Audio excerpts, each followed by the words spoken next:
Hey, good afternoon, everybody. I'm here with Lyle and Megan from Rising Waters. Southern Waters. Southern Waters. Yep. In Burnsville.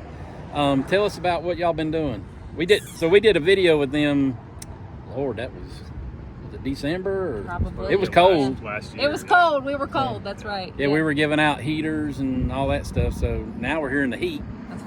But so now we're switching to air conditioning, yeah. right, and AC units. Yeah. So really what we're working on now is trying to get people back in their homes, doing, some minor repairs, but also trying to, people whose houses were flooded but could still be restored. We're helping people with everything from floors to grading driveways to helping them get connected to services like getting an HVAC replaced, helping with roofing, those kind of things. So trying to get folks that maybe were temporary out of their homes back where they're in their own homes again for their families. So still hard at work, just doing more repair type work now. yeah. So tell us about, we were talking a little bit, I think a lot of people haven't even thought about what you were saying is going on with the horses and the cattle, about the scarcity of food and Right. good feed for them.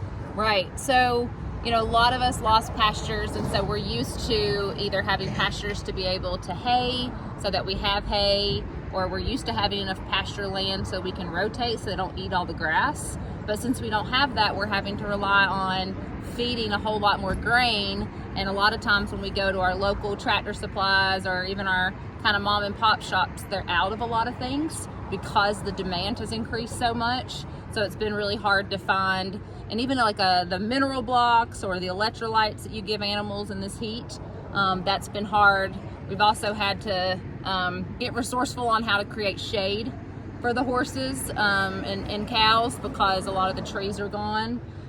So yeah, it's been a little harder to be in the livestock world, and especially there's a lot of farmers here that rely on either hay in their fields to sell it or to have it for their cows or animals, or that's their livelihood. And so it's been hard to have that expense and then also not being able to find the quality of feed and stuff that we need for the animals. Yeah, a lot of the only flat land that is in this area is by the water, by the rivers and creeks and all that. And of course that all got washed away, destroyed, and that was kind of something that people weren't immediately thinking about. All of a sudden you're trying to fix your house or your driveway or take care of a lot of other things. Your fields been washed away, but at the moment you're the basics, shelter, all that kind of stuff you're kind of worried about. And then now we're 9 months out or whatever, and it's like, oh yeah, we still don't have the second pasture that we're used to having or whatever, because that was where the flat land, a lot of the flat land is by the water, and it's obviously now gone. So yeah, it's been kind of a wake-up call a little bit for, it has, and for it's some people. And I know like we're I feel like we are blessed, but I also think a lot of our neighbors and folks that don't have the means to travel hours and hours to pick up feed or to go find hay, I think that's been really hard on a lot of folks. And I've even known folks that had to sell off entire herds of cattle because they couldn't afford to feed them, or they didn't have access to the feed they needed. So it's been hard. So we're kind of trying to think of both, families getting back in their homes, but also how do you not have to let go of your animals that you love, or make sure you're caring for them. Or for some people, like I said, it's their livelihood. For me, it's my mental health. Those are my horses. I do equine therapy work. It's hard not to be able to have, I think, the resources we had before.